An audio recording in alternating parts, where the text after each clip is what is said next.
You're listening to While I Laughed, Part 1 of Falsely Imprisoned, Free Britney.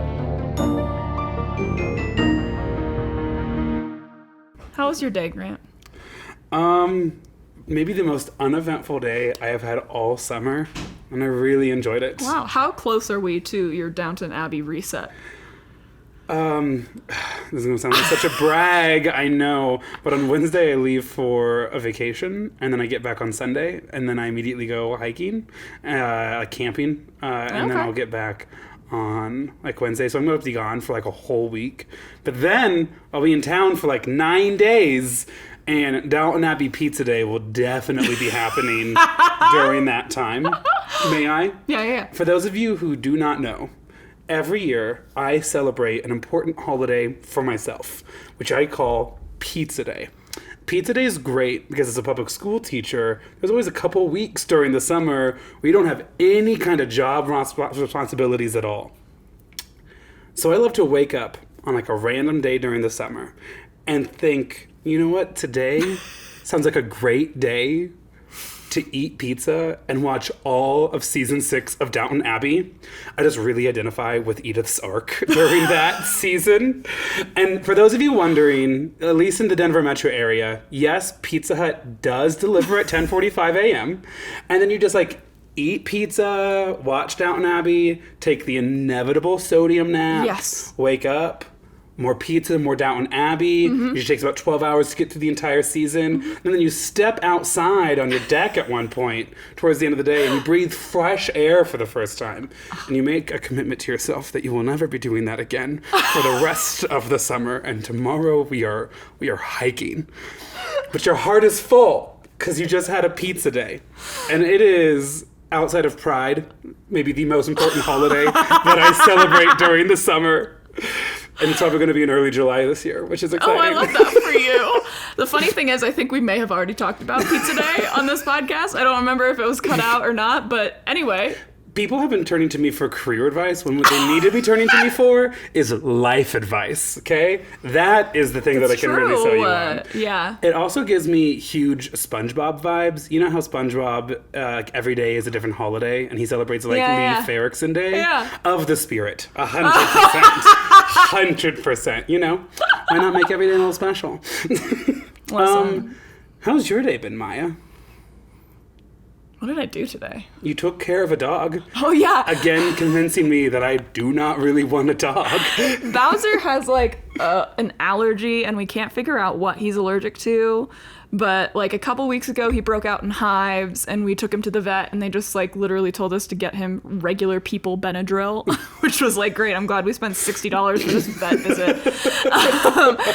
But this morning, we woke up, and he was, licking himself a lot, and we noticed he had, a really bad rash, kind of a butthole adjacent. Nice. Yeah, and so Casey just gave him a bath and shaved his poor little hip bone back there. But I spent all day. In the beginning, we didn't have a cone for him, so he wore a pair of Casey's basketball shorts. And I was the one working from home today, so I had to watch him, which was pretty easy because he was so scared about moving because he's so timid all the time that he really just sat there next to me and didn't do anything, and I just had to tell him to stop every time I heard him start going this way to lick. Watching him try to drink out of his water bowl with the little cone on was so sad. Very funny. It's like when you nurse a newborn calf. Grew up on a couple of farms. Some have said I'm Cam from Modern Family. That's tough to hear. No, I'm kidding. I love that character. But yeah, Bowser's walking around completely unaware of the things that he's running into, which I relate to. Sad. He knocked over Casey's whiskey a couple minutes ago, spilled it all. And I think it might have been a vendetta. I think he's actually really sneakily petty. Speaking of petty animals, also in the news though. Oh, I love it. What? We're obsessed with the orcas off the coast of Spain right now, the right? ones that led the people to their matriarch. So they're not Jesus. The orcas that keep sinking boats. Oh, we're talking about different groups of orcas. There's a different orca news item happening right now. Okay, you heard my thing where orcas keep intentionally sinking boats. I have seen that one, yeah. What are you talking about? I don't know if it's recent, and I also don't remember where it is because orcas are everywhere, but this group of people on a boat, I think they were on a tour, noticed these two young orcas trying to get their attention very clearly. And so they were like clearly asking for help. And so they called like animal rescue or whatever the sea equivalent is. And they came out and like followed these baby orcas to their matriarch, because orcas are a matriarchal society and we love that for them. Right, we do. They are kind of bitchy though. And you know what? That seems fair. They have a couple like rivals in the ocean, as I understand. Yeah, too. they're really mean. Yeah, but these orcas, the matriarch had like a fishing buoy stuck to its tail. And so it couldn't like dive or anything. It couldn't do anything. And so the people cut off the thing, and then they got into like a very, I don't know, straight formation kind of, like, you know, dolphins when they're like kind of leading a boat. Yeah. The I've orcas, seen Titanic. Yeah, the orcas basically did that to them, to that like animal rescue group, and it was like the animal behaviorists were basically saying that that's them like saying thank you and like escorting them back to where they came from. I kind of love that we've all become animal behavior experts, including Titanic submarine experts, but we can talk about that later. You know, actually, so they've actually documented other sea creatures in the area are responding like well to the orcas sinking the boats. Really? Yeah, they've given them their seal of approval. Have you seen the seal of approval? That took me way longer to get. I like started talking, and as you were reaching your hand out, I was like, oh my. Got her again, folks. Well, this has been an incredible podcast because I think we're probably done publishing now. I'm quitting. But have you seen that video? It's been viral for like years and years and years now, of the humpback whale saving the snorkeler or the diver or whatever. Okay, hold on. You're now going to give me more information. There's a lady who was like a deep sea diver, and this humpback whale came up and kept pushing her up to the surface on its fin. Oh, yeah, because there was like a shark in the area. Yeah, there was a shark in the area, and they did more studies on it, or they had done studies on it, and they realized that humpback whales will do that to protect their babies, like in the future, because when they're that size, they're not prey for those sharks, but when their babies are in that area, their babies are prey, and so the more they'll just like lift whatever is prey up for those sharks out of the water, so that the sharks can't get them. I've also heard they've like rescued seals. I actually think that's what orcas they do. And like blue whales have just like beef, which I think is really funny. Orcas are dicks, though, dude. Do you know who else also has beef, though? Owls and crows. Really? I'm almost positive it's crows. I'm now 85% sure it's one crows. of the blackbirds. Yes, it is, yes. But like that, it's to the point where even if one of these birds has never seen the other in like its lifetime, it'll automatically has hostility to it. It's like those uncontacted tribes. A little bit. See, I was about to make a reference to, I don't know if you experienced this, but regular people. I said humans. That was weird. That's not what I meant. Anyway, continue. I don't know if you were on this side of TikTok for a second where they were like, you can train your neighborhood crows to bring you things. Okay, thank you. Yeah, I mentioned it at a single party, and people thought I was nuts. I'm on all the animal TikToks. Okay. Yeah, you're fine. And I've thought about it, actually. I just want people to know that I have a good, kind heart, and I don't like hate animals. What I hate is mess and financial responsibilities outside of myself. To be fair, he does pet Mo. And that's all we can ask of him. I pet her after we're done recording. Yeah. We've learned the hard way. For the same reason why I always shave my head before I come, I have to be camera ready, which makes me feel like an old Hollywood star or a current TikTok sensation. Yeah. But yeah, we're trying like a little bit. Yeah. For you guys. Speaking of being a TikTok sensation, last time we recorded, we were at I think 20,000 Instagram followers, and around like a little shy of 20,000 TikTok followers, and now we're at 30,000 Instagram followers and 50,000 TikTok followers. I told that number to Lydia, and she goes, "The TikTok number just doesn't impress me that much."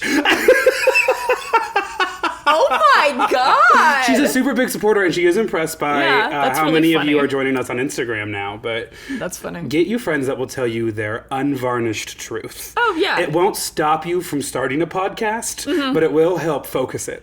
Yeah, I've completely dissociated from the numbers. I get texts from Gray all the time. He's like, this reel reached however many views. This, like, we've reached however many downloads. And I'm like, that's great. Well, it's only just because it's still crazy to me. Oh, it's still that insane. there are people who are not immediately emotionally and socially compelled to listen to us Yeah. that are like tuning in. Please don't go anywhere. I don't know what this sudden loss of validation would do to me, but I've loved you guys joining us so far, and I think the energy's moving, which is exciting. And the DMs, keep them up. They're fun. basically made me and Grant cry, like yesterday, today, this morning. Was that this morning? Oh my god, that was this morning. Was it this morning? That was this morning. No, it wasn't. It was yesterday. It was this morning, It was this morning. I think. I don't know. We don't ever think if you're DMing us that we won't read it, because neither of us are sure that we're not dreaming, and we actually don't get that many DMs, so we will read it. And we're just kind of chronically online, which is also where a lot of these stories come from.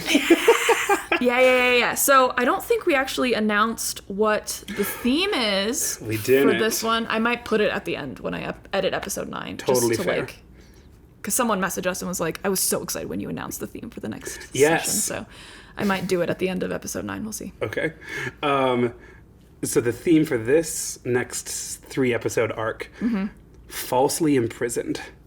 And I'm very excited to share today's story. Oh, and also, just as a little announcement, neither of us want to go to Reddit and look up falsely imprisoned on Am I the Asshole?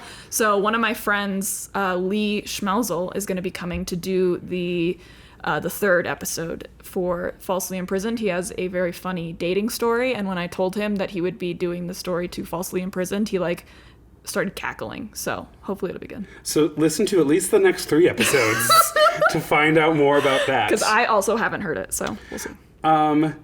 So today, dear listener, I would like to transport you back to the early 2000s. Oh, wait. Can we do something first? Absolutely. Sorry. We're still recording, right? Yeah, we are still recording. Hold, please.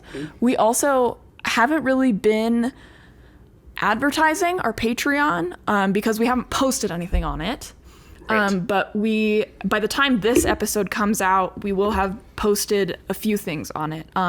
We'll be starting with episode 8, and this is episode 10. 10. Oof, yeah, 10. But we got our first Patreon subscriber. But shout out to Samantha. You know who you are. And look us up on Patreon if you're interested. We're going to post some behind the scenes content and some extra Am I the Asshole content. Yeah. And we do appreciate the support. Running the do. podcast has been a labor of love, and we don't make any money right we now. have not made we have made no money, and it does cost to publish. So Yeah. it has so far just been an expensive hobby and kind of vanity project. So thank you for turning us at least kind of official. Yeah. We'd like to be a little less in the red. But we love and appreciate the support Right. and are still shocked by it. So shout Absolutely. Appreciate you guys. out. Okay. Anyway, Falsely Imprisoned. Falsely imprisoned. All right. Where was I? 1 second. Yeah, start again. I'm almost there. It's going to be a great reel whenever we decide to use that. Your brain just did a full Yeah, reset. 100%. That's usually me. What happened? Because it's my week to tell the story, yes, so I want to that's like roll it out the right way. Oh, yeah. Okay? So, okay. Falsely imprisoned. Dear listener, I want to bring you back to the early 2000s. George W. Bush was president. Maya doesn't remember it. No. Really baggy jeans that got wet every time you walked anywhere. Super common. And as you got towards the end of that decade, if you were going out with your friends, a going out top, business blouse. Go back and look at the Wow. Facebook photos. Yeah, no, I do remember that age. And we all had that one friend in our class who wore the Cookie Monster pajamas that we both respected dearly and were terrified of. Yes. So around this time, there's a certain pop star, pop queen, who has captured the hearts and minds of America. But America has some twisted minds, and we're not about to treat her really well. No. And then that's going to become her everyday living situation for the next decade and a half. Do you remember telling me that you already told me what the theme is? I have no... Okay, cool. Oh, so you know what I'm doing? Yeah, I do. Cool. You just keep telling me things drunk. I didn't decide. Should I keep delaying it, though, for our listeners? Keep going. No, they'll figure it out. Just keep going. Okay. Yeah. So, I had an older sister, still have an older sister, but I had an older sister while I was in elementary and middle school in the early to mid 2000s, and she was obsessed with two bands, the Spice Girls, and I remember when they played on All That, which was this like kid comedy sketch show with Amanda Bynes. Kind of crazy now, honestly, in retrospect. That's wild. Yes, absolutely. So I remember finding my sister when the Spice Girls were playing, and then also when our other star female power at the time was performing Britney Spears. So this story, which is obviously about Free Britney, since we're talking about the falsely imprisoned, was actually like a really big trip down memory lane for me. A lot of like really cringy and embarrassing memories, which helped outweigh a lot of the cringy, embarrassing, more recent memories. So oh my just God. literally always been this way. Hit me, baby, one more time. Oh man. Remember how I baby. Remember how I sang on like episode 6 or 7, something like that? Yeah, I heard it. I actually think I did a totally fine job. The country one? Yes, and that is my cross to bear. As I'm always like, you know what? Actually, that wasn't bad. Really listenable. Pretty solid job. No idea where this confidence came from because again, I grew up with an older sister. But today we are going to talk about Britney Spears. What happened to her in 2007, the world she then lived in for the next 14 years, and then up to today. I'm more excited about up to today. Well, we have a lot of stuff going on. Because you don't remember back then. No, I've watched several documentaries on Britney Spears. That's not the same as remembering. I do remember, because it was around the same time as Lindsay Lohan and Amanda Bynes all had their, like, scandals, right? I don't remember. I think I remember the headlines when she shaved her head. Right. But I feel like they did a documentary like specifically about the paparazzi's treatment of Britney Spears more recently. Lot of documentaries. It was while she was doing the fight for her. Oh shit. Yeah, so before you give away the next four pages of notes, sorry. I have a plan, Maya.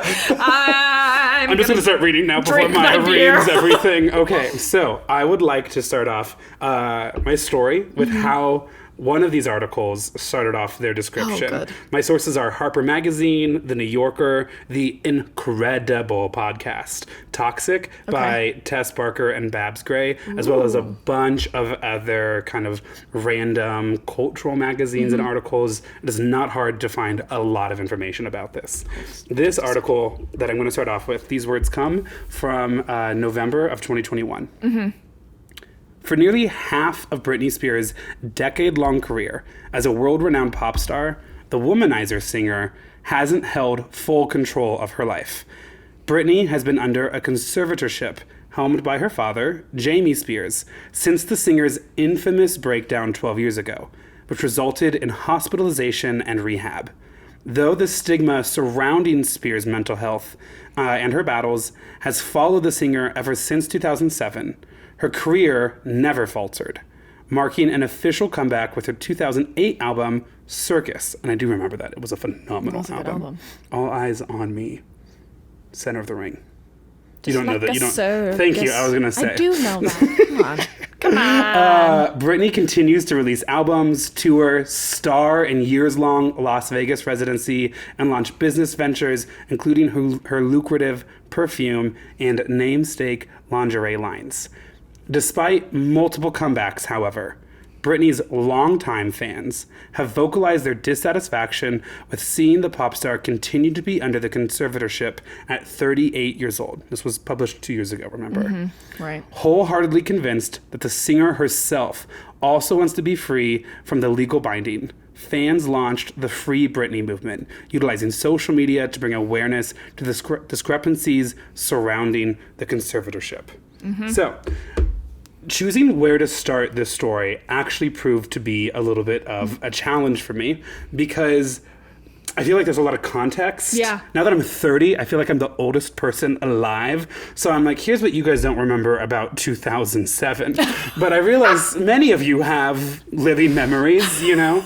And I have one of my advisors from college, just to do a quick tangent, sent me a Snapchat that I opened today because I'm really bad at Snapchat. But she was like, just to give you some unsolicited advice, you need to stop the hate speech for 30-year-olds. And I was like, Grant is 30. I can say it because I am. Listen, Kat Cohen is this hilarious comedian. She has a Netflix special, and she has a quote that still resonates with me. She goes, I'm 30 years old, which is one of the oldest ages you can be. And that's so true. It's true, yeah. So I have decided to first kind of start off talking about, a lot of this has been in the news. There's been several podcasts and things about it. There's been several documentaries. Right. For a really, really long time, the Free Britney movement wasn't believed by anyone other than her most radical fans.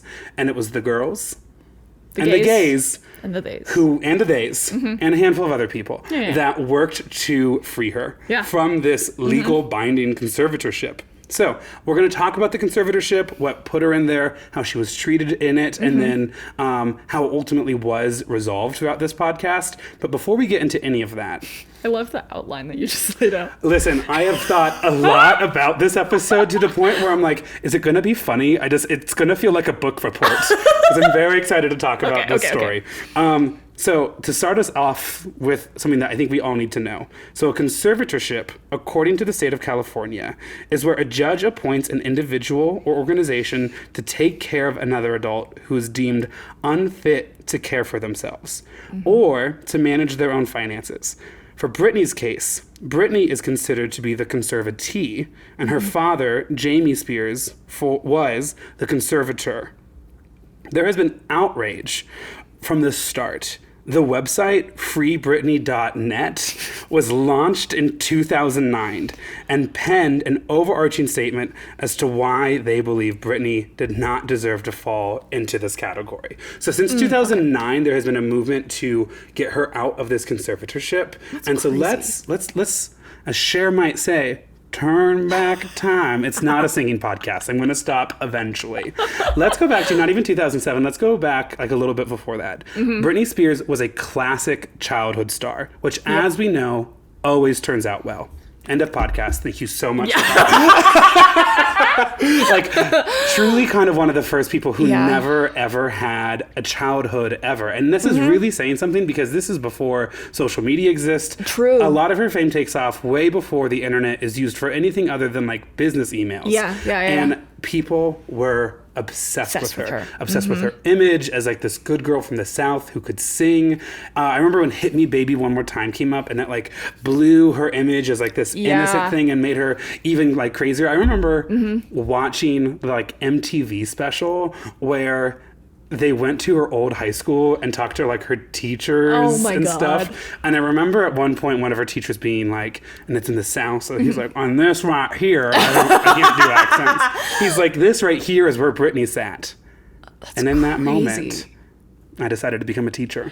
I was about to ask, is that why you decided to become a teacher? Well, one day I'll have a famous pupil and then I'll get my 30 seconds on MTV, which will then probably be a streaming service. But you have to pay $10 a month for it. Exactly. At least. So then she becomes this huge star, enters her late teens, early 20s, dates Justin Timberlake, which was brave because he had frosted tips, also known as macaroni hair at the time. Are you serious? I mean, that's what we call it now. I don't know if they were calling it at the time. I have never Let's heard revise that history. They wore like an all denim jacket. They were the first Canadian tuxedo people. And then there's a reason why I'm bringing up Justin Timberlake, because in 2002, Britney Spears' relationship with Justin Timberlake ends kind of publicly. And it's one of the first times that we see in kind of collective American pop culture, Britney become really victimized. Right. And her ability to make her own choices, her ability to be viewed as like a stable person or make rational decisions or even be like a good person is like really called into question. And in hindsight today, there's a lot of people who think Justin Timberlake profited off of this image that he was this like heartbroken singer-song boy and like the hot female artist broke his heart. Justin Timberlake's one of his first big songs is Cry Me a River, which is him blaming Britney Spears for ending their relationship and then trying to get people to feel bad about it. Like one of his take off songs is a kind like it's about Britney a little bit. Yeah. So we aren't even talking about her conservatorship yet. We're talking about in 2002, 3, 4, 5, as this kind of first starts to spill over. Oh God, can you imagine any of your breakups being that public? Yeah. No. Grant's like, I am famous. Everyone knows. Everyone knows. I am on the record as saying I have never gotten over anything ever. Yeah. So yes, I absolutely could see that happening. I think I write amazing poetry in the Notes app on my phone. I'm kidding. Don't touch my Notes app. I was like... More visual comedy bits on this an audio podcast. Okay, so that starts 2005. And then also in 2005, what's important to keep in mind is that even though we met Britney as like a young, incredibly talented singer, she's now like a young adult in her 20s with money and fame and thus access to do basically whatever she wants. And so she does that. She does whatever she wants, which is what everyone does in their 20s without money or access. That's true.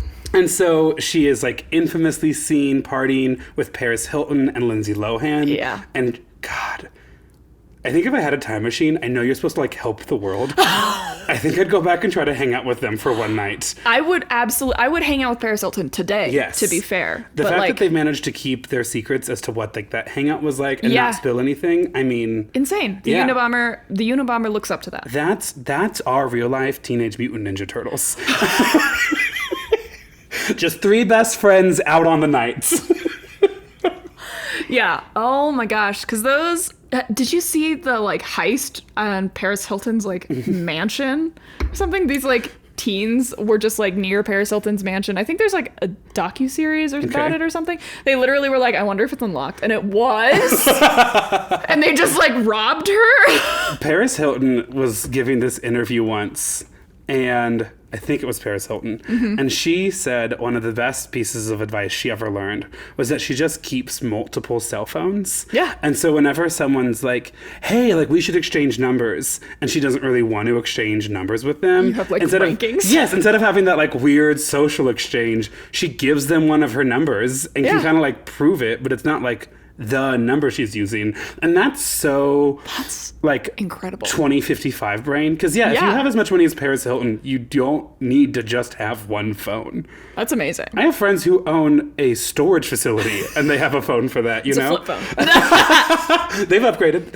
Really? Yes. We'd say the name, but we promise no free advertising. So okay, so 2005 2006 is I think still kind of viewed as like a tough time for Britney. The podcast Toxic does a really great job of kind of unpacking what the internal life of Britney Spears looks like at the time. And while certainly maybe not like the world's perfect role model for what you should do with your free time, is behaving in a way that I think is kind of by and large understandable. Right. Especially maybe by more like 2023 standards of things. Right. I mean, she does end up getting married to one of her backup dancers, Kevin Federline. That's right, yeah. And she has 2 kids with him. And so she's kind of, making these decisions. It's a very quick marriage that they have, I think. Very fast, yeah. But it's like a woman living her life. Yeah, honestly, I'm shocked that there's not a rom-com about that romance. That specific moment. Well, probably because the conservatorship wasn't going to sign off on it. We're going to get there, folks. Ooh. We're going to get there. New conspiracy theory unhatched here. Yeah, James Cameron, instead of doing what you're going to do with the Titanic submarine story... How about in addition to? Because I would love to see what that's going to be. I just don't care that much, but like... And yet here we are only convincing half the table. That's fair. That's fair. I'm only interested in it if it is a paranormal story about the ghosts of the Titanic submarine interacting with the ghosts of the Titanic. That's the only... What, like a fun buddy comedy movie? I just don't care about especially after reading how many issues there were with that submarine as an engineer. Sure. Pissed. Absolutely pissed. It's like, it's the Titanic. I mean, granted, this submarine had more than one voyage. It wasn't its maiden voyage, but they had been warned so many times. The director... I love that with the Titanic, that's a clarifying statement. Was this vessel on its first trip? It was on its first trip. Like well, anyway, whatever. But the director of engineering was basically like asked to do a safety audit. He did the safety audit, came up with all of these things. They're like, you should check this, you should do this, you should try and do this with a different material. And you know what their response was? Fired him. So it sounds like we know the protagonist and the villain already, and that the story writes itself. That's just like it's just not even a story. It's just like shitty engineering and capitalism. I'm just over it. Well, I'm not, so I don't know what to say about that. Okay, so last we left off, Britney Spears was engaged. Because Paris Hilton and stuff, right? Well, we want the movie of the rom-com. Yes, the rom-com of Paris. Nope, Britney Spears and her backup dancer. Oh, falling in love. I wanted the buddy comedy of I do Lindsay, want that too. That Britney, could be and one. Paris. It could be the same. Yeah. I actually think that's what the upcoming movie Barbie is about. Okay, so she gets married, and then this is kind of where our story is going to officially begin. Okay. So we're now in 2007, and I'm going to read to you the way a lot of newspapers, both now and at the time, kind of reported this phase of Britney's life. This like last year or two before she gets falsely imprisoned in this conservatorship. So here's how papers still write about it today. Starting in 2007, Britney's reputation was called into question a lot during this time. She and singer Justin Timberlake had a famous breakup a couple years earlier, where Britney was largely blamed for the breakup and thus villainized. The paparazzi loved to follow her around. Oh, yeah. She partied with Paris Hilton and Lindsay Lohan and was tarnished for her behavior around Los Angeles. Yep. Then, later in 2007, her divorce with Kevin Federline becomes finalized, and she loses custody of both of her children. A series of public incidences raised concern about her mental welfare, with the star making headlines for shaving her head and hitting a photographer's car with an umbrella. In 2008, she was admitted twice to a hospital under a temporary psychiatric assessment, including after an incident in which she allegedly refused to surrender her sons to the police to do the exchange with Kevin Federline. Yep. A temporary conservatorship was established around this time and then made permanent later that year. Right. So the story is 2007, gets divorced, loses custody of the kids, shaves head, assaults paparazzi, refuses to honor the custody agreement. Yes. And that's what kicks off the conservatorship. And still to this day, it's written in a way that justifies the conservatorship. Yep. And obviously there's an element of fame that goes into this. Yeah. I think everyone knows people who have gone through tougher years and experienced no such loss of their freedom or independence. And also, and this is now where maybe my little conspiracy brain kind of comes into things, but that the actual behavior and experience of Britney Spears at the time was drastically overrepresented to try to sell newspapers, magazines, and to drive internet content. Because, I think anyone would naturally understand having a really tough time post-breakup. Yes. Especially if that breakup's a divorce that results in the loss of the custody of your kids. Yeah. And that it's not only a private affair that you are personally struggling with, but it's written about all the time, is the only thing that gets yelled at you when you step out. And you can't escape the tragedy of the year. And so I just got chills. Yeah. And so in one of the podcasts, they talk about how when she chose to shave her head, which everyone viewed as this irrational decision at the time, it was explained from one of Britney's best friends at the time that Britney had always been considered beautiful. And one of the reasons why the paparazzi followed her around so much was because she was beautiful, and to try to catch her not looking beautiful could like really sell magazines and things like that. Right. And so she Took it into her own hands. Took it into her own hands. Yeah. And stripped herself of one of these like trademark image, like beauty images that she had, intentionally to try to reclaim some of her space. Is that why you're bald? Yes, it's because I have always been a lifelong fan of Britney Spears. No, I am. You did it in solidarity. I did. Have I? Okay, this is. I'm gonna have to pause here. I don't know if we're gonna keep this or not. Have I? I think I'm going to tell you the story as to what I love to say when at school, if a student is particularly like mean to me, or I did this to a couple coworkers. That was really who I got. A couple coworkers who came at me for being bald. They're like, "Oh wow, Grant, like what happened? Like, oh, Mr. Domehead," things like that, which has also been said in some of the comments. You do not know me like that. What was the one that was you could fit all 7 continents on it. I will never forget it. So anyway, it showed up on my screen.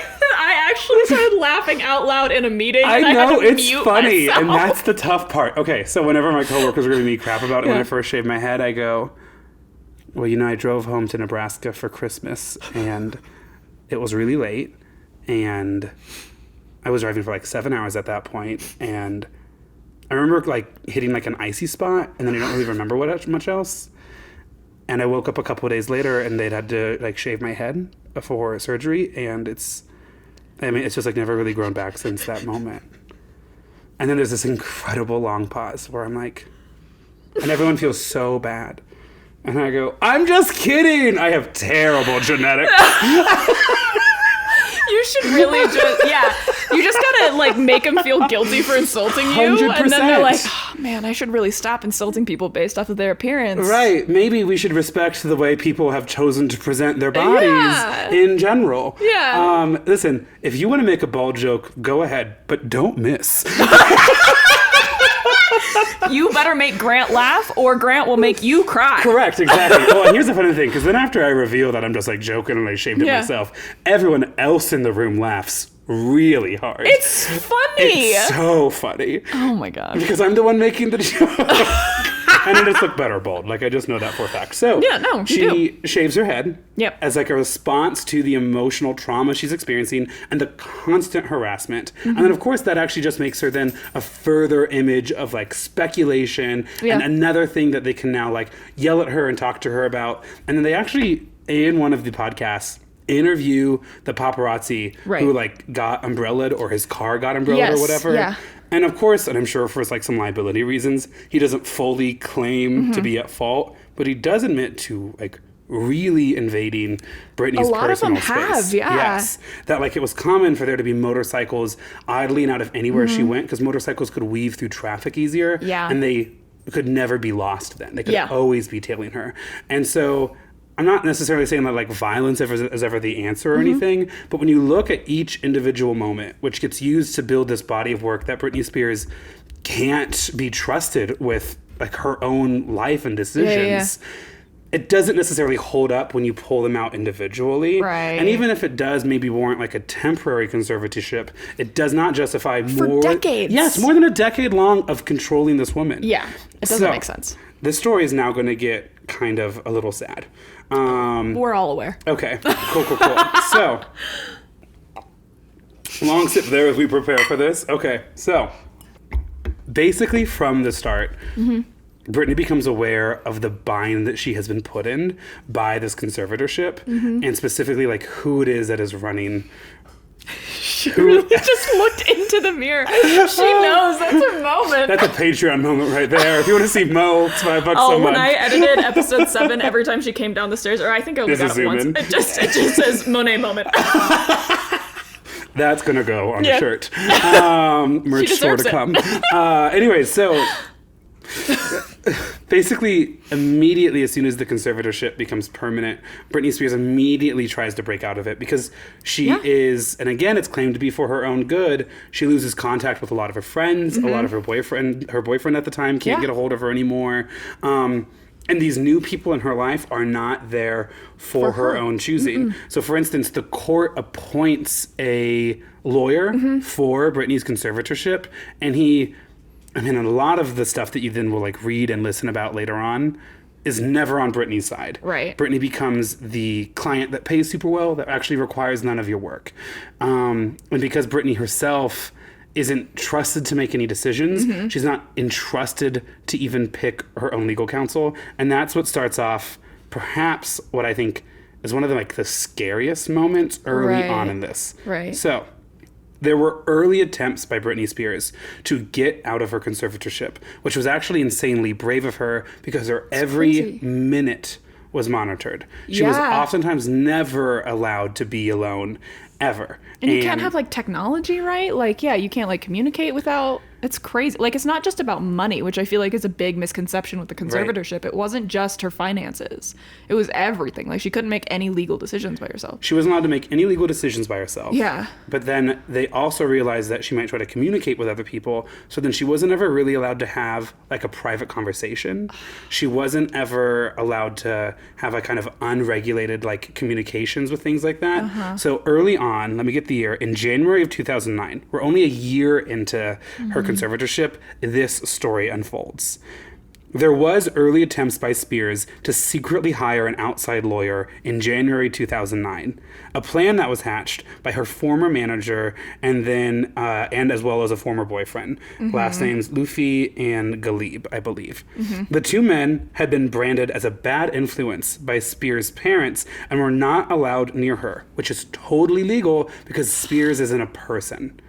The people that run her conservatorship get to make that decision. So insane. If I didn't hang out with all the people that my mom thought were a bad influence when I was young, I wouldn't have any friends. Listen, I don't think I've ever actually told my parents the story. So, Mom, if you're still listening at episode 10, that is a mother's love, and I appreciate it. But my parents, I did that thing that I think a lot of parents do, which is force their kids to get jobs when they were in high school. Yeah. And I worked at one of our local discount grocery stores in Lincoln, Nebraska.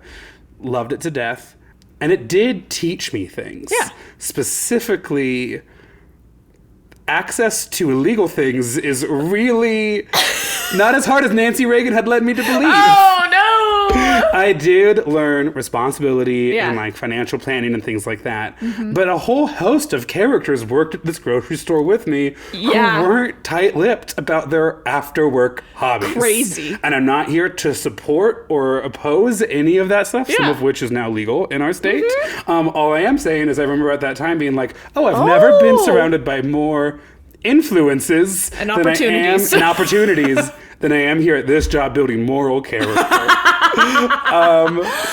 I feel that. Speaking of this whole thing, have you seen the new John Mulaney? It's on my watch list, just have not jumped into it yet. I'm not going to spoil it for you then, but it's really funny. He does this whole thing where he tells his accountant to not let him have money because he'll use it to buy drugs. And so he spends years trying to figure out how to steal money from himself. And the lengths that he goes to get money for drugs. Insane. Okay, well, maybe that's what I'm watching tonight. I was going to watch Brene Brown, but instead, I just think I'm working on some stuff. That's all I'm trying to say. I hiked a lot this week. Yeah. Do you know who else was working on some stuff? Britney Spears. She tried to get out of her conservatorship. Perfect segue. Amazing. So, these two people, her former manager and her former boyfriend, reach out to a third journalist. This journalist, her name is Jenny Eliscu, is I believe how it's pronounced. Wait. You said her former manager and her former boyfriend. We're not talking the parent to her kids, right? No. We're talking the one that was her boyfriend, when she shaved her head. When you're as attractive as Britney Spears, you got a lot of people who love you in your life. That's fair. Correct. Kevin Federline is actively not helping her. Okay, and it's probably being further empowered by the conservatorship because of the relationship Britney will have with her children, which I'll get into in a little bit. Right. So they approach journalist Jenny Eliscu, who did an interview with Britney Spears for Rolling Stones, and it was the second time she'd interviewed Britney Spears. The one for Rolling Stones was after she was in the conservatorship, and she was so alarmed by the changes she had seen in Britney from before and after, all in negative ways on behalf of Britney, that she was emotionally compelled to help Britney out. So somehow they got a message to Britney that when she was staying at, I have the name of the hotel right here. Journalist Jenny Aliski was told that she was to bring a prepared petition for Spears to sign. It detailed how she wanted to hire her own counsel because she lacked confidence in Samuel Ingram, the lawyer appointed by the court when it was created in 2008. The thing that she was supposed to sign said, Miss Spears is of the opinion that he is not advocating adequately on her behalf in light of the severe restrictions placed upon her. It's 2009 and Britney's already like, I'm being trapped in the system and my lawyer is not looking for me. So journalist Aliski secretly met Spears at the upscale Montage Beverly Hills Hotel. She went into a bathroom stall and waited for Britney Spears. And Britney Spears, one of the few moments she gets to be in private is when she's in the bathroom. And so Britney Spears goes into the stall and signs it in front of Aliski. And then this is what Aliski had to say. She remembers in that moment, as Britney signed the paper, how appreciative Spears seemed to be. She looked at me and said, thank you. Aliski said, I'll see you again. And she never did. Oh, I'm going to cry. Yeah. That's so it's sad. Tragic because you know what happens? That petition gets filed and a judge denied the petition because Britney's conservatorship claimed Britney was fine with her legal representation. That's not how that works. It is legally how it happened. And so this plan and this lawyer, like the lawyer that was going to do it was basically like, I'm out of options. Like we got her to sign it. We did as much as we could. And we were denied. And so that's 2009. And it is maybe Britney's closest attempt to actually get out and escape for the next decade. That's insane. It's insane. It's sad. It's like a weird spy movie for a woman that's like selling perfume and making pop songs. Yeah, that's so that her dad can collect all of the money. Correct. Well, that's then. So then, what does living in the system look like? That's the next section, Maya. Hey, excellently that done. Was a good segue. It was. It was a good segue. 2 in a row. Look at us. Wow. If only we were professionals. I know. Also, at that point on the story, so I listened to the Toxic podcast when I was driving out west on a big hiking trip once. I had just left Great Basin National Park specifically to hike Bald Mountain, and I had like a 6-hour drive to Las Vegas. Yeah. And I put this on, and I wept at several moments. I wept at like that story. I wept at the loss of my own childhood. No, I'm kidding. But you know, in that way that like nostalgia triggers things in you. Yeah. And like the sun was setting over the desert, and there's this moment where I was like, I'll never be that young again.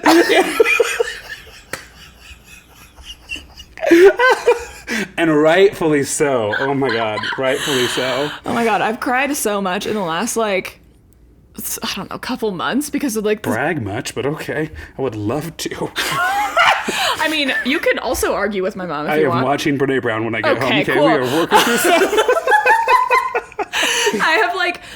I was like, in therapy, I'm like going through some stuff with my parents, right? And I was like in therapy talking about it, and my therapist was like, yeah, so this is gonna be like a hard next couple weeks for you because I don't think you've really processed it. And like maybe you'll notice that you're more emotional at times that you wouldn't normally be. And like I don't cry at movies that often. Like for example, the like movies will get me, like I'll tear up a little bit. Right. The only times I've like cried at something like cinematic has been Marley and Me. Okay. And then episode 3 of The Last of Us. Have you seen that? I have not said anything half as gay on this podcast yet. That episode, I was sobbing for the last 20 minutes. And then within the last couple months, I have cried at like Turning Red, the movie. Oh yeah, that's a good one. That one really got me.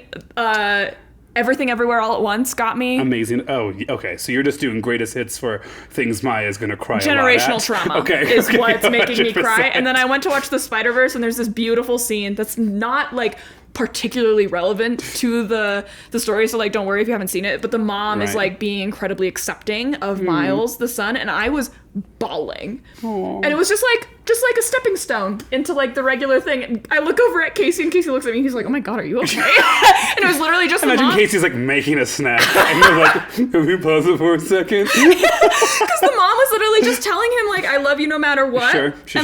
You go do you, babe.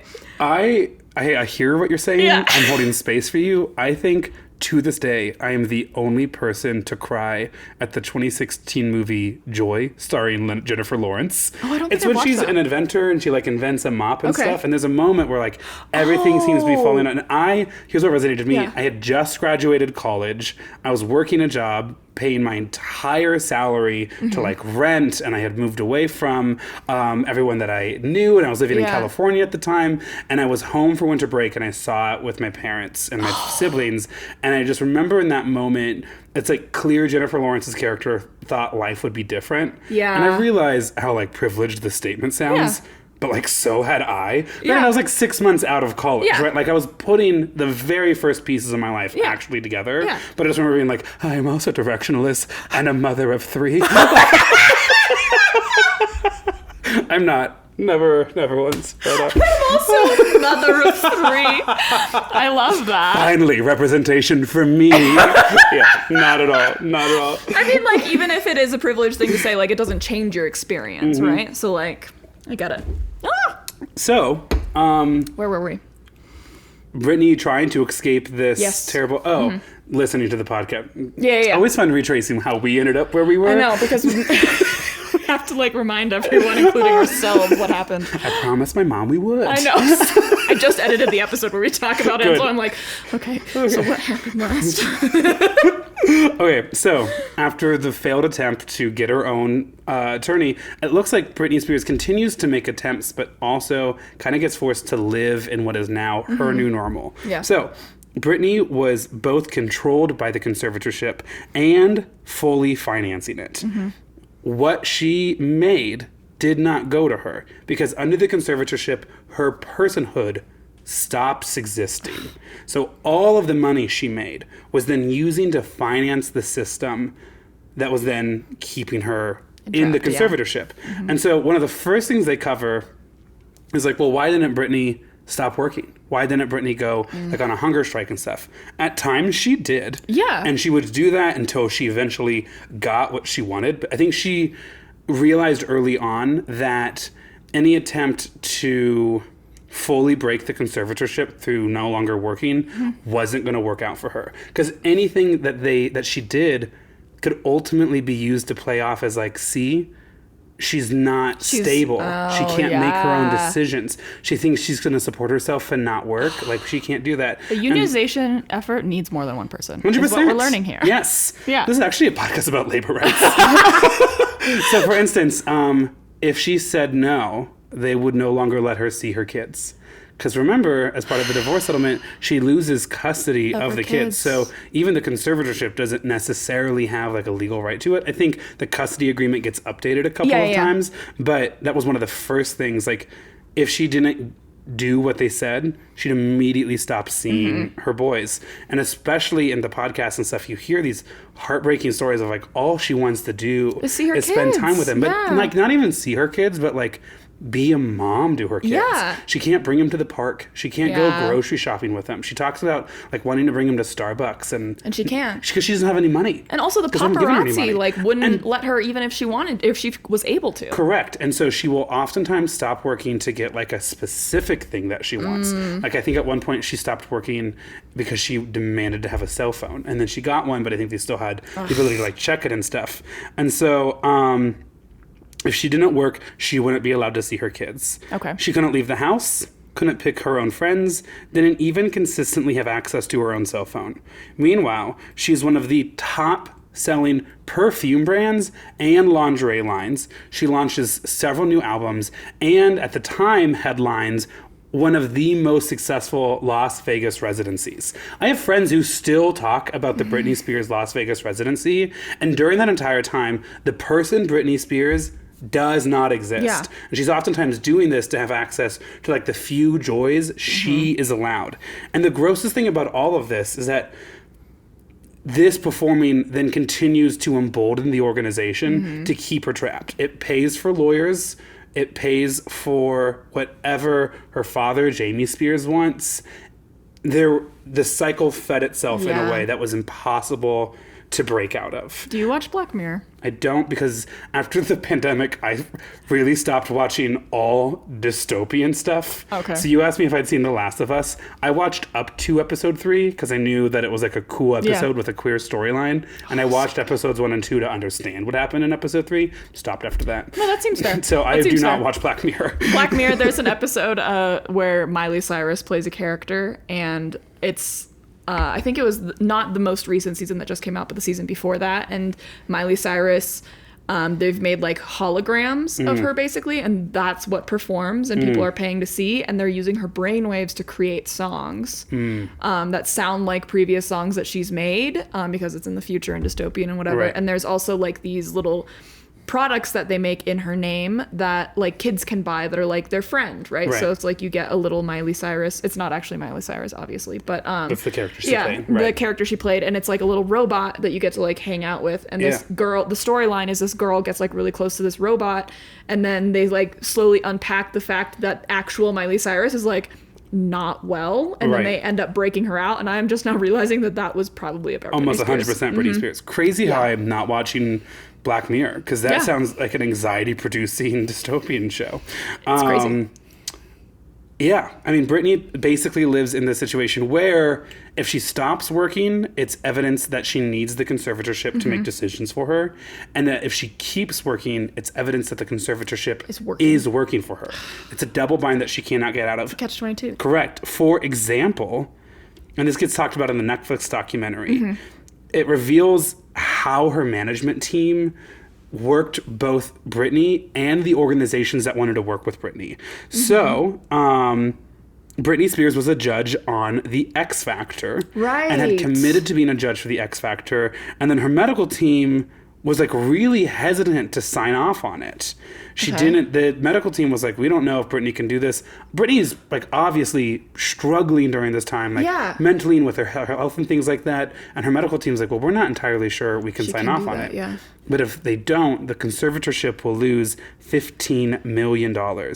So the medical professionals were warned that the job, that if she turned down the job, it could be perceived as another public meltdown. So the conservatorship is used to control Britney. And then when they were talking to other organizations and stuff like that, if like the medical team was like, hey, we're not entirely sure Britney needs this, they're like, why would you put Britney through something like that? Why would you make Britney that headline again in the newspaper? That makes me so... Correct. So mad. Because there's so many moments where it's so clear that she is being manipulated to make money for others, and that the person at the head of it all is Jamie Spears, her father. Yeah, like the conservatorship is made to help her, and when the medical team is saying, hey, this is what's going to help her, or this is what's not going to help her, and they're telling them that, like, well, actually, like, she has to do this. Right. That's, like, it's obvious. It's so blatantly clear that it's not for Britney. But the problem is, and I want to be really careful with how I use my words here for this next part, the general perception of conservatorships is that a person who is put into a conservatorship never gets better, because the perception of conservatorships is kind of elderly people who are now experiencing like memory care issues or things like that, and it's kind of viewed as like a legal way to help pay for hospice and other things when the person is not capable of doing that themselves and isn't going to get better. That is the perception of what conservatorships are. Should be, yeah. That is not really what it is, and we're going to touch on more of that in a second. So the Free Britney movement takes off more and more. Britney Spears is able to post a couple things on social media and things like that. Gosh. And there is some like speculation being fueled through some of these social media posts that she supports it or that she's not in a good place. And then eventually at one point she voices approval of the Free Britney movement, and that really galvanizes the movement, which at the time is still viewed as this fringe conspiracy theory. Because who outside the conservatorship would believe one of the top grossing pop stars of the time wasn't legally a person? Yeah, that's absolutely insane. What year are we in now? So we are now fast forwarding to like 2019, 2020, cool. And now we are in 2021. So the dam finally starts to break in 2021. In 2021, she has another kind of like regularly scheduled court appointment about the conservatorship. And whereas in years past, sometimes she had sat quiet, oftentimes defeated from those moments, In this meeting, she spoke up.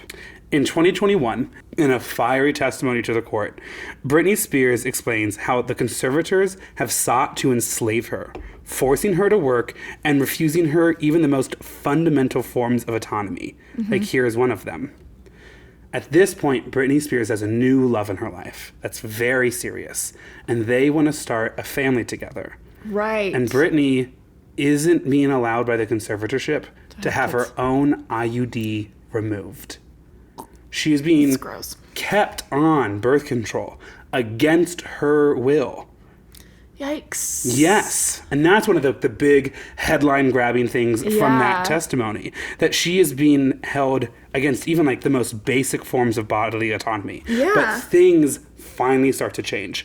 The Major Crimes Bureau of Ventura County, out in California, the sheriff's office openly considers opening a human trafficking investigation, that Britney is essentially being trafficked. But Britney Spears and, what do they say? But Spears and her attorney declined to pursue the conversation further, which is kind of crazy, because if after 13 years of conservatorship, Britney probably doesn't have any necessarily huge reasons to be nice to the people that have been ruling her lives for this long, but she just wants her kids. She wants to be able to have her IUD removed and maybe get pregnant. Yeah. She wants to be able to go where she wants. She wants to be able to have access to her money. As she should. Correct, 100%. But that, like, it's even clear that, like, vengeance isn't necessarily like her first priority in this moment. So, after Spears' riveting court testimony, the conservatorship quickly begins to unravel. In early July, the New Yorker publishes its reporting surrounding the conservatorship creation, which calls into question even the basic understanding of why it needed to exist in the first place. Yeah. In the days that then followed, Spears' longtime business manager, note, not friend, but longtime business manager, Larry Rudolph, resigns. Then followed by her court-appointed attorney, Samuel Ingram. As he should. At that point, anyone left on the in the conservatorship basically kind of became Team Britney and united behind Britney. In the words of popular boy band of around the early 2000s, bye, bye, bye. Exactly. Oh, you mean her ex? Oh, no, is that NSYNC? That's NSYNC. Okay, never mind. But wasn't he in NSYNC? Oh, he might have been. He was in NSYNC. He literally says bye, bye, bye, doesn't he? Yeah, he does. Yeah, okay. Bye, bye, bye to Britney's people. So, at this point, there's been an outside attorney working on Britney's behalf, and in mid-July of 2021, attorney Rosengart, that's his last name, successfully petitions the court to allow Britney to pick her own counsel. Phenomenal. And so, for the first time in 13 years, this person with a huge empire and worth millions of dollars in assets finally gets the chance to pick her own lawyer. Right. After that happens, Jamie Spears officially steps down from the conservatorship in September, so 2 months after that, and filed a petition for the conservatorship to be terminated entirely, which is not to say Jamie Spears realized the error of his ways. It is now speculated that he actually did it to essentially resolve any potential legal challenges, that once the conservatorship doesn't exist anymore, there's no legal standing to sue him for his actions. Right. So, later that year, November 2021, courts rule in Britney's behalf. Britney becomes freed, and the conservatorship ends, and she enters her new era, her first time in 13 years, now a near 40-year-old woman.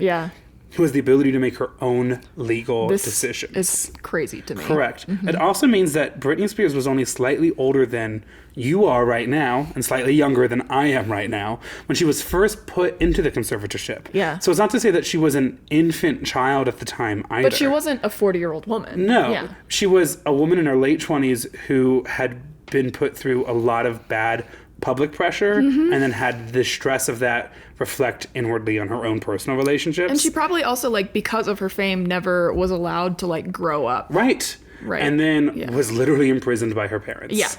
So we now get to the happy fun part of the story. I have two little pieces to, like, talk about, and then we can kind of summarize final reactions, things like that. So first, a toast to Britney being free. Love that for you, babes. So here is like the nice ending to the whole case. Yeah. Spears' case has illuminated the impossible bind that conservatees can sometimes find themselves in. Once a person has been formally deemed incapacitated, they might never get the opportunity to prove their capacity. Few people who wish to fight their conservatorships have the chance to do so. Quote, there are hundreds of thousands of other Britneys across the United States. Hundreds of thousands, and I have the source for this too. Oh my God. There are hundreds of thousands of other Britneys across the United States. People who are not famous, but who deserve the same rights we all take for granted until they get taken away. And that quote comes from Jonathan Martinez, who's the Senior Director of Law and Policy at the Syracuse University Center for Disability Rights, who finishes the quote by saying, the hashtag Free Britney movement can't end with Britney being free. So I have a couple questions. Is it Martinez or Martinez? It looks like Martini with an S. So Martinez. Where is it? Love that you think I've never seen the word Martinez before. No, I was just confused. I was like, what? Martinez. Yeah. Okay, I agree. And then hundreds of thousands of other Britneys. Is he like, is it just like people that are younger? Or is it like, is that also including people that are older that like have Alzheimer's or like maybe can't take care of themselves? So I think it's actually kind of in this like third group where it's not necessarily people for whom the conservatorship is fulfilling its goal, which is wrapping up your legal responsibilities and monitoring your money at the end of your life. Yeah. I think it's people who maybe experience physical disabilities or some form of mental or cognitive differences who are then put under these conservatorships, but have the capabilities to make their own decisions, just maybe don't share the full spectrum of like physical or mental capabilities that other people might have. It feels like there needs to be like a difference between a conservatorship made for like older people that are living out their lives that can't make their own decisions, and then people like Britney. Well, I think one of the things that they're really interested in is just the whole structure of it initially. Yeah. And then also what goes into deciding if a conservatorship should be put into place to begin with. And also maybe even a larger question of, in the eyes of Allah, should a person ever actually lose their personhood? Yeah. Is that actually, even for those in the depths of, hospice care, do they lose their right to their own personhood? Money, and like ability to make decisions. Yeah, that's crazy. It feels like there needs to be like, I don't know, a fifth vote or something like that, where they like have like always have an like odd a people's number advocate. of people. A people's advocate, or like even like the medical team could override 100% the like conservator on like, I don't know. It's crazy. Yeah, no, so conservatorship reform is now a really hot topic. As it should be. And Jeez. there's another thing that I also think we want to talk about that are like gonna be, is like something that needs to be revised as well. Right. In addition to reforms for conservatorship, another huge element, and one that I think I might take a bit more personally, is the way Britney Spears and others were discussed about in the late 2000s. Right. It was totally fair for anyone from like person at school or the office all the way up to like late night host to actively poke fun of Britney Spears as she publicly went through what was a terrible time in her life. Yes. And that we culturally were okay essentially beating her when she was down. And I think there's like this golden rule around comedy that you should be punching up. And maybe you could argue that an international pop star is in theory up, but I hope today there is less public appetite to call women crazy, to openly question a person's ability to take care of themselves after a divorce, things like that. I do think COVID especially did a lot to include mental health care into our language. Yeah. That you wouldn't just go around and call someone crazy and expect that to be a punchline. And that also, I think, again, this might be me being hopeful, that if you saw someone going through a tough time publicly, our first inclination wouldn't be to make fun of that. Yeah, I agree. It's hard. It is hard because I think there's like a human nature to like rejoice in the downfall of like the pretty and the powerful and the wealthy. But also at the same time, I mean, Britney in hindsight was going through like classic symptoms of just not doing well. And instead of being sympathetic, we were all like, oh, this person whose music we love and has been performing for us since she was a child, let's make fun of her for it. Like, let's make her feel worse about what's going on. Yeah, and I think the media plays a big part in that because, like, I don't know. I think the 2000s were a very different time, too, because, like, therapy wasn't as widely accepted, mental health care wasn't as widely accepted, and, like, she was one of the first big pop stars, you know? And so watching that was probably kind of crazy. Like, us watching the Titanic go down was like, nah. But...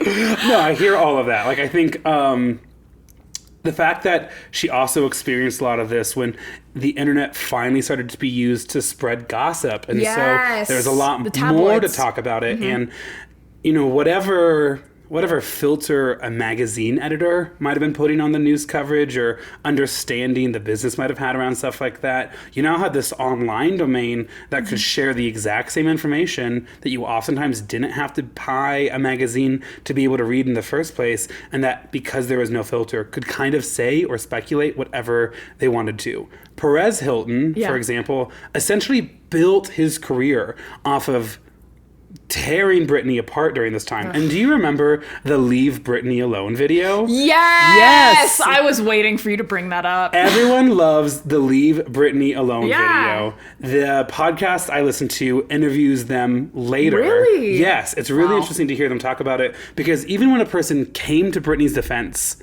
they were mocked. Yeah. They were mocked and made fun of. And I think in a way that was like, either Britney doesn't deserve that, or Britney deserves this criticism, or that Britney herself is just such a ridiculous person that to publicly humiliate her is an okay and appropriate thing to do. I think it's also difficult because that particular video, at least the part that went viral, was not articulate in any way. It came off as just as unhinged as Britney's response to her, like, issues, you know? And so, like, that's still not okay to mock, but it also becomes difficult to defend. I guess, because it is like, they were doing a great thing, but it's not like they were making a coherent argument of, like, well, this is all the things that happened, and, like, we need to be better. It was, like, it came from an obviously very emotional place. Which is hard for people to understand when they're not there with them. But it also, so then it raises kind of larger questions around how we treated a bunch of people at the time. Like, for instance, something that I think is kind of connected to is when the Bill Clinton affair with Monica Lewinsky came out. And Monica Lewinsky today now has this really powerful TED Talk that I encourage people to go watch. But it talks about how she was one of the first people to ever really experience cyberbullying. And when we look at it today and understand the power dynamics around this like young girl who was an intern and the president of the United States, and just like the power dynamic that was there, and also even if they were of equal power dynamics, why Monica Lewinsky needed to be so vilified. I mean, Monica Lewinsky isn't an international pop star. She is like a regular person. And she talks at the time about how the harassment online was so extensive that she contemplated death by suicide for a while. And I can't speak on behalf of Britney, obviously not, but I think Britney went through an intense amount of like similar harassment, you know, with even more of her personal life pulled out. So let's get into the apology tour. Perez Hilton has, I guess you could say, apologized for the way he treated Britney Spears. He does, in a Sky News article, say he's apologetic and, like, I think, quote, deeply regrets the stuff that he wrote about Thoughts and prayers. Kind of a little bit, yeah. And there is a bunch of those articles still online. Also, on the topic of thoughts and prayers, this Texas Dem in the Texas State Legislature is also like a pastor, and he had this incredible quote. I'm not a particularly religious person. That's probably not shocking at this point in the podcast. But he has this great quote, and he was like, how selfish are we to ask God to fix a problem that we ourselves are capable of solving? And that's my new response when I go home for Christmas. But anyways, so... He has a point, and honestly... I was raised religious, and it's Sure. infuriating to me how some religious people use their religion as an argument for things. And there's a quote that I came across when I was like, I don't know, in high school, that was like, going to church makes you a Christian as much as sitting in a garage makes you a car. And I will stand by that until the day that I die, because really I do funny. think the Bible stands on a lot of like pretty solid morals. Sure. Like, be good to others, like, don't judge them, not your place. And then everyone, like, a lot of the people that are religious are like, I'm gonna judge you and you're going to hell. And it's like, No, I hear what you're saying, because I have that same Bro. fun kind of religious trauma where I went to church and what it did was like make me a radical who believes we should feed the poor and like invest in our communities. it's almost and, like Jesus was a socialist. Almost a little bit like that. Crazy. That my religious trauma instead made me like radically empathetic and demand a system that can take care of all when the system has so much. Not the kind of religious where I believe it is my God-given right to like shoot whoever's on my doorstep. Which is somehow a version of that. Did you know that God was there when they signed the Second Amendment? I do know that. I've seen him painted into the Declaration of Independence signing. Did you know Jesus wore a dress? That was in episode 8. It was, yes it was. Going to be in a lot of episodes. Speaking of needing to apologize to higher powers, Justin Timberlake has also apologized to Britney Spears. Fucking good. Not the best segue, but a decent one. Yeah, that was okay. I actually have pulled up Justin Timberlake's full apology, because he apologizes to both Britney and Janet because of like the Super Bowl Janet Jackson fiasco. Oh, right. Where he like ripped part of her outfit and like revealed something. And in both moments, Justin's career benefited while the female performing artist he was linked to wasn't. And that's on misogyny. It is. And so I want to read this. Yes. And this comes in February of 2021. So about, late. well, but also like 8 months before Britney is freed Actually, okay. from the conservatorship. So late, 100%. But not necessarily the last Too word on late, the topic. So in February of 2021, Justin Timberlake shared this. I've seen the messages, tags, comments, and concerns, and I want to respond. I am deeply sorry for the times in my life where my actions contributed to the problem, where I spoke out of turn or did not speak up for what was right. I understand that I fell short in those moments, and in many others, and benefited from a system that condones misogyny and racism. I specifically want to apologize to Britney Spears and Janet Jackson, both individually, because I care for and respect these women, and I know I failed. I also feel compelled to respond, in part because everyone involved deserves better, and most importantly, because this is a larger conversation that I wholeheartedly want to be a part of and grow from. Okay. I'm not happy with it. Like, it's not as all-encompassing as I would like it to be, but in the age of social media and people's, I don't know, social appetite or like attention spans being significantly shorter, I think that... Listen, as a person who knows with probably far less reaching social consequences, but as a person myself who knows in high school in 2008 and 2009, I was making Britney Spears' crazy jokes. Same. I think it's... What I basically am trying to say is Justin Timberlake's probably not the only person that needs to apologize. Absolutely not. And here's actually the kind of like really touching part.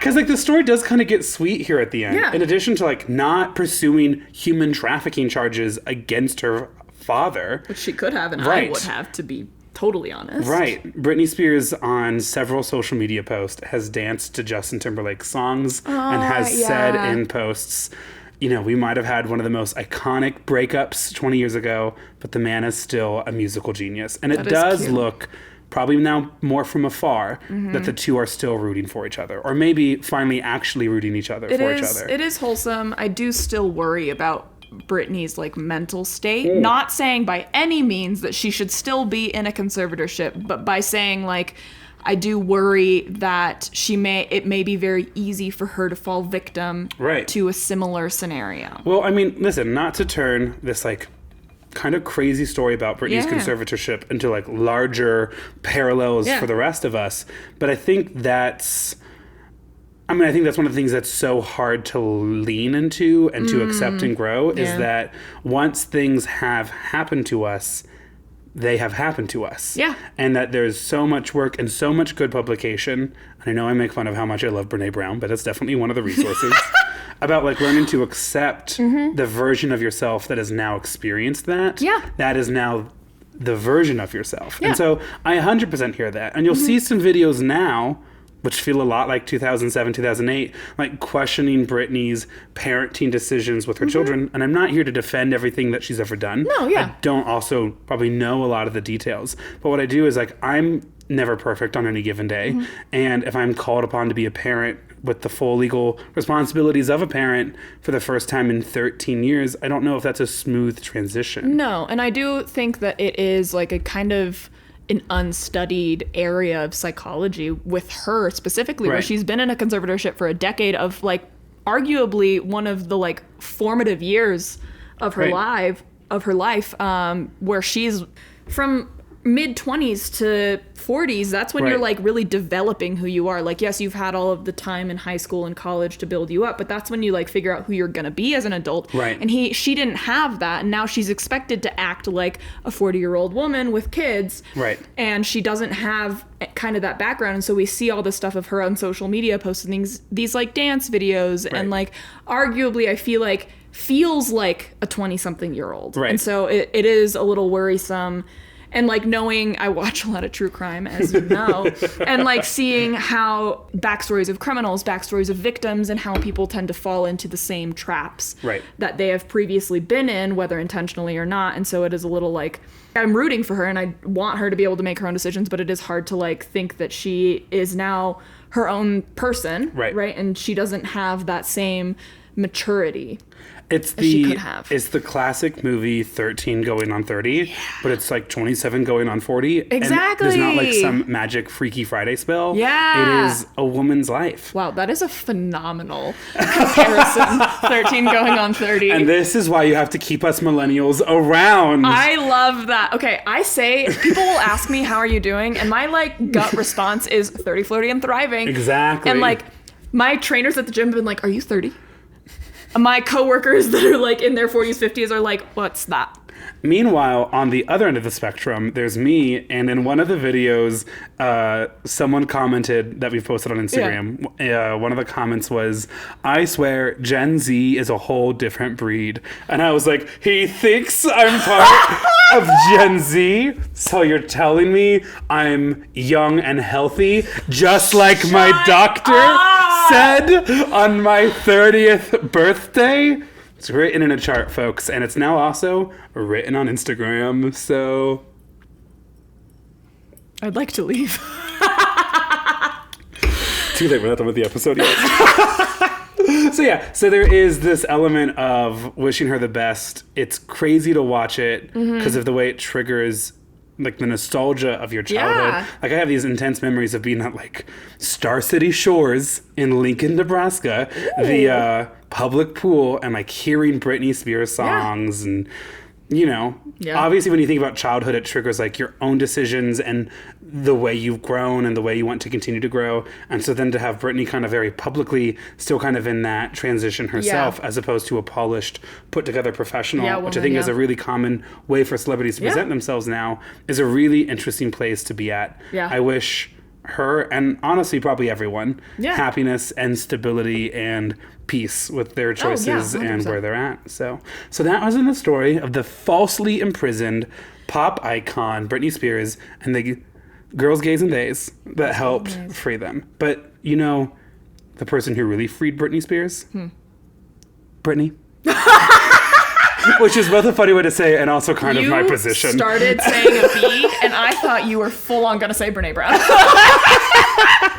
No, I can have different parts of my life. I can hold them in tandem. Britney. Britney's the one that freed Britney ultimately in healthy, the end. So like... Young and healthy.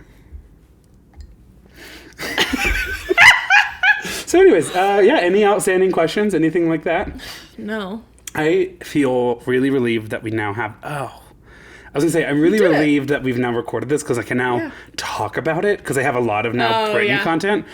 but I have to wait 3 more weeks before it's published. I'm almost going to be back to school for professional development. And that's actually, to all the teachers listening, I'm sorry that I hit you with that. That's so mean. I know that the school year's coming up so soon. But we got it. Because here's the other thing. Maia, the really hot take. Yeah. I don't know if this is related at all. Oh. I think y'all should be teachers. It's a really nice job. It pays slightly better than you think it does. I did not say great, but pays better than you think it does. I travel. I live a very expensive lifestyle. Girl, same. Why do you think I said yes to the podcast? Look at where we live. Look at where I live. I literally do it every single time I walk in here. You live in a gorgeous home. But no, you get paid a little bit more than you probably think you do. Genuinely thought about it. The summers are really great. The work is really fulfilling. And maybe this is a great way to end this a certain episode is with this story, because it talks about being content with your own life choices in the future, things like that. So in the future, I would one of my dream jobs, my backup dream job before you tell this final story, was to be a high school calculus teacher, because I do love calculus, in case you didn't know, because I'm an engineer, even though I don't really use it on the day-to-day. But I was in calculus AB and calculus BC in high school. Wow, you actually were really good at calculus. I know. And both of my teachers were like, have you thought about being a teacher? Because the way that you do your work is really conducive to teaching people. And I was like, who, me? But also I want to make money. Who, me? And also have an Asian immigrant mother who also wants me to make money. Is that also why you're really good at math? I actually just genuinely like math. We can cut that if you later decide that was I really offensive. like math. I really like math. Yeah. No, I love being a teacher. I think this is great. I'm going to end with this story. I'm going to keep these two friends nameless, but I'm pretty sure you're going to know who they are. Okay. And I know when they listen to this episode, they're going to immediately know who they are. So I had two friends at my school one day helping me. We were hosting a small debate competition, because that's one of the subjects that I teach at school. And there's always a lot going on, so it's nice to have help, specifically from friends who you can kind of tell do this. Yeah. And then at the end of the day, be like, thank you. And there's no hurt feelings or anything, right? And so they shared this story with me after helping out for the day. They're packing up their car, they're finishing up, and the first friend looks to the second and goes, wow, it's so cool to see Grant in his element. We don't really get a chance to see that. Aww. And it's really cool to see him in a job that fulfills him so much. And then they drove off in their Tesla.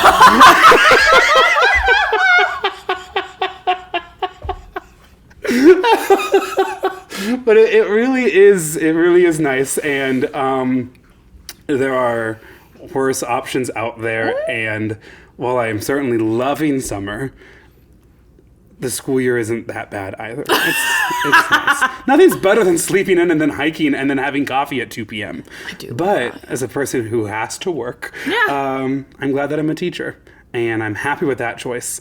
And I wish Britney the same level of contentment with her next choices. And he also wishes that one of his students, because we know you found us on TikTok, will become as famous as Britney, so he can tell the docuseries. This is where Britney sat. And that's the message we'll leave you with. That is actually the only message that we really got to leave it with. Okay, well, I don't know how many laugh lines were in this one, but I laughed. I certainly did too. Teamwork there. Hell yeah, All brother. Right. Don't forget to find us on Patreon and help us continue to make this podcast possible. And not to start teasing this out, but hopefully by the time this episode airs, a merch store, so you can get some t-shirts and other things with all of your favorite sayings will be available to you all. All of Grant's catchphrases. I'm just pretty. That's so much more important. Bye. Bye.